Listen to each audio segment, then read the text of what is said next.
Trouve Bruno Cavalier qui nous attend chez Oddo BHF. Bonjour Bruno. Bonjour. C'est le 20e congrès du Parti communiste chinois en ce moment. Un sacre pour Xi Jinping ? Alors, je crois que les décisions ont été prises depuis plusieurs semaines déjà.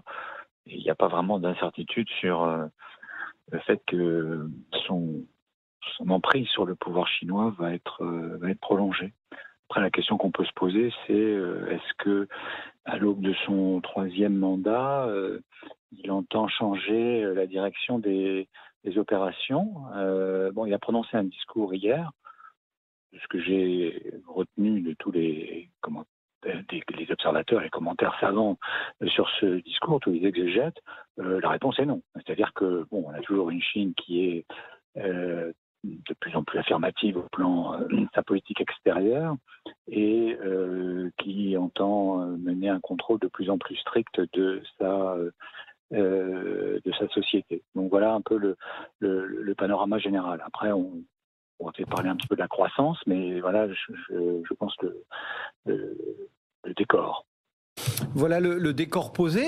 Et effectivement, il y a pas mal de questions sur l'après-congrès, sur la fin du zéro Covid, sur une réouverture de la Chine. Enfin, comment voit-on les choses économiquement parlant ?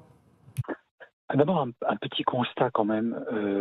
Jusqu'à la pandémie, la croissance chinoise, dans les années juste avant jusqu'en 2019 inclus, c'était à peu près 7% par an. Pas tout à fait, mais voilà, on était dans ces eaux-là. La pandémie, évidemment, en 2020 a beaucoup modifié les choses. Et puis, en fait, comme vous l'avez rappelé, la politique chinoise en matière sanitaire, c'est le zéro Covid. Et ça continue de peser, y compris sur les performances de 2022. Par exemple, demain, nous aurons la magnifique estimation officielle de la croissance au troisième trimestre. Alors, il y aura un effet de comparaison favorable avec le trimestre précédent, mais en gros, on va se retrouver avec une croissance en glissement annuel qui devrait se situer quelque part entre 3 et 4%. Donc, en gros, cette année, la Chine elle va faire du 3+, là où au début de l'année, elle espérait faire 5,5. Quand je regarde les perspectives pour l'année prochaine, la plupart des prévisionnistes disent que la Chine, ça va faire moins de 5. Donc, il y a quand même une baisse de régime très claire sur les dernières années. Zéro Covid, moi, j'ai eu aucune information suggérant que c'est quelque chose qui a dû disparaître. Quelque chose qui ne va pas disparaître non plus, c'est la correction de la crise immobilière. Donc, elle s'est accumulée, les excès sont accumulés sur des années.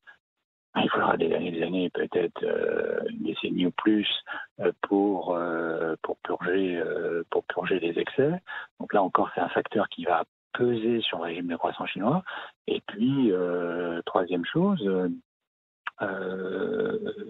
avec des relations économiques et géopolitiques un peu plus conflictuelles, ou plus tendues, disons, avec le reste du monde, disons que le moteur extérieur, lui aussi, a perdu de sa vigueur. Je crois que l'économie chinoise reste un gros morceau, un énorme morceau de l'économie mondiale.